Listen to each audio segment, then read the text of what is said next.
Hey, what's going on, guys? This is Kyle Carroll from MyMMAnews.com. I'm here with Anthony Showtime Pettis. Anthony, how you doing? I'm good, man. How you doing? Doing great.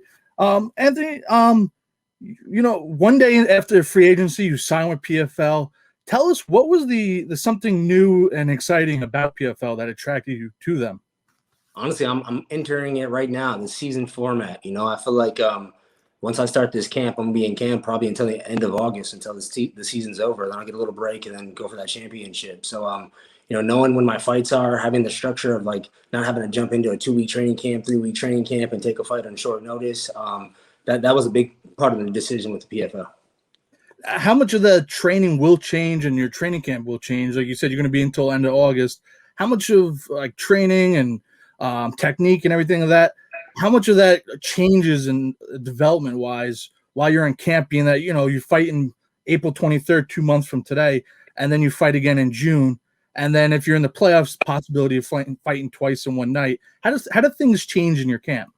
Yeah, I mean, me and Duke are actually gonna have our first session in our training camp. We just found out the opponent as well, like everybody else.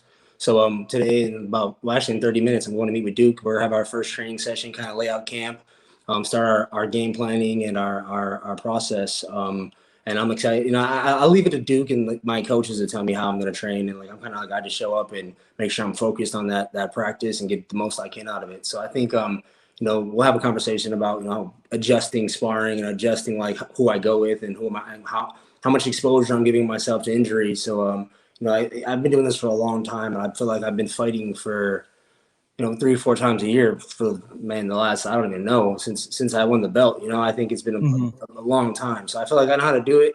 I'm excited to see how good I get, honestly, like going from camp to camp to camp and not really giving myself a break to like, get lost for a month or two, or like get into my businesses and get into other things. So I feel like just this straight focus, like I got my life set up where I'm ready to dive in, and I'm in this camp mode and this martial arts mode for the next 6 months pretty much.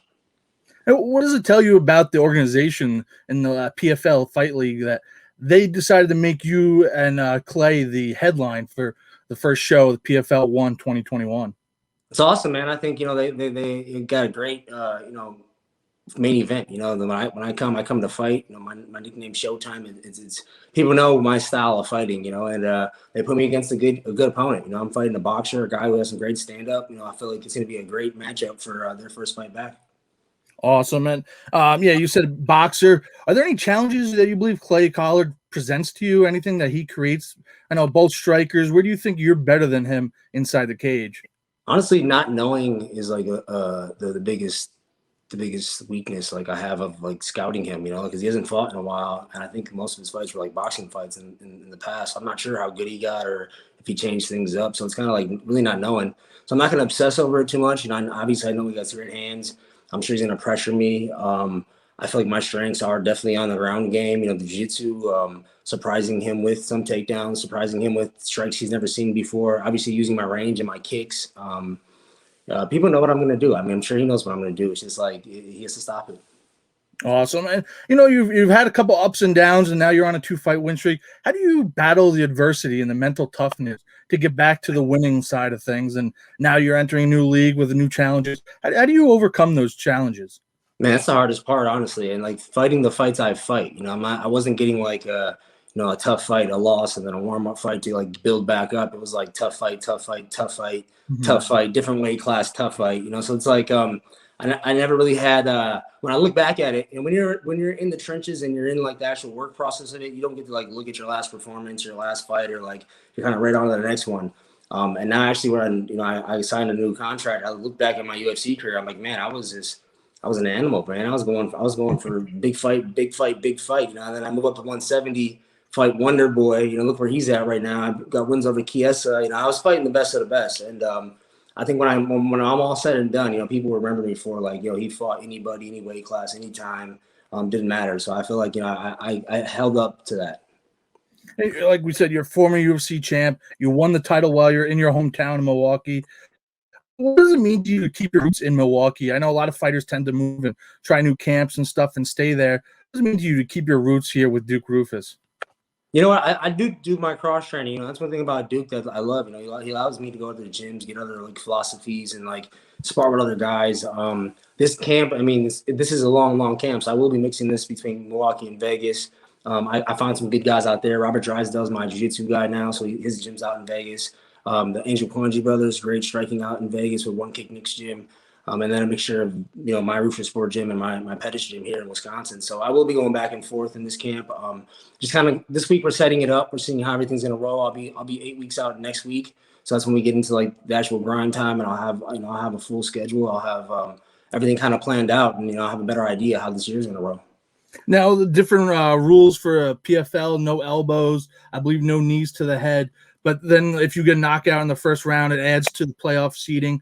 How important to you is it to get in there, get out as fast as possible, as well as getting a Showtime performance where you get a better seed on your merit, opposed to, say, how the UFC used to do standings and they just kind of picked on a daily basis on who they felt like they should fight.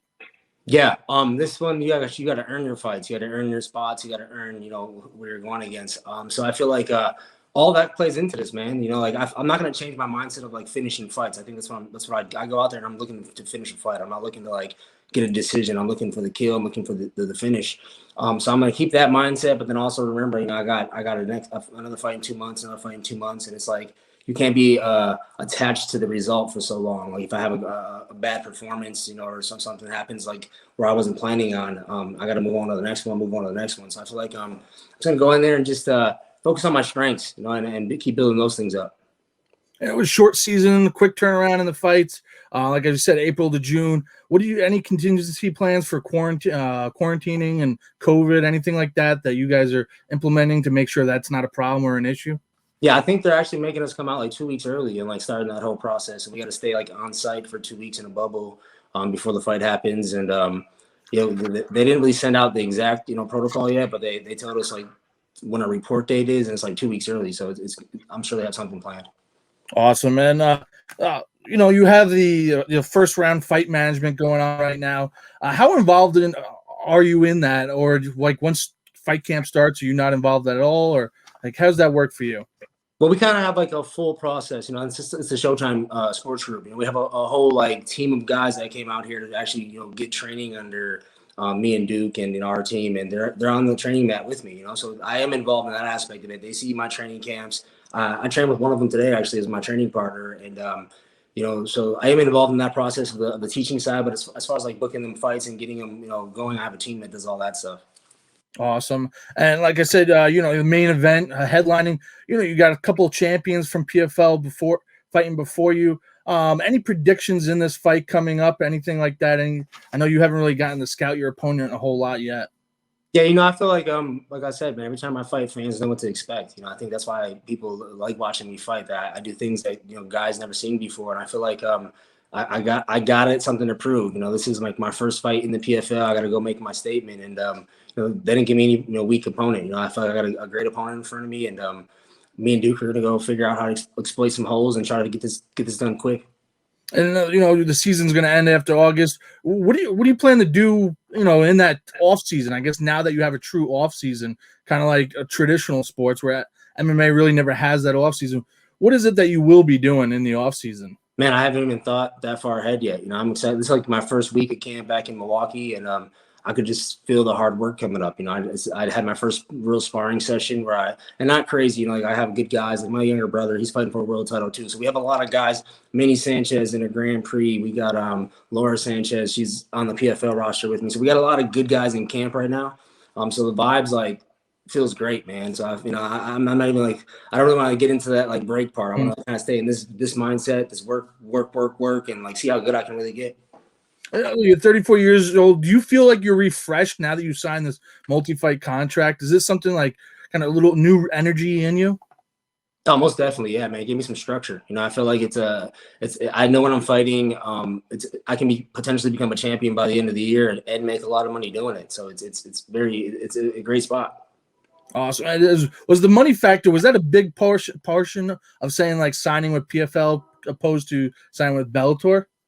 Yeah, you know what? I think they came at me with a deal I couldn't say no to. You know, they're offering me, you know, like they treated me like a partner. You know, like giving me this main event on the first card back. You know, they're giving me there's more that comes with it than just like, hey, you're on our roster and you're fighting and this is who you're fighting next. You know, and I still have to prove that I am the best in the world. You know, I have to go through all 10 of these guys and become the champion at the end of this. So yeah, I think all that just played in that role. And you know, we're on ESPN.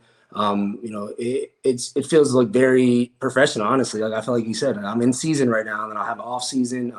It's gonna be cool to fill it out this year, something different. Well, before you signed, did you take like a quick look to see who was also on maybe else they signed beforehand, or was that something you weren't able to see, or was that you see that PFL has a lot of wrestler type guys in their league? Yeah, I didn't really care, honestly. You know, I feel like, you know, wrestling and all of it's part of mixed martial arts. It's my job to make sure that doesn't, you know, get past my game. Awesome. Well, Anthony, I appreciate you taking the time, and looking forward to seeing you get in the cage. Thanks, bro. Appreciate it. Thank you.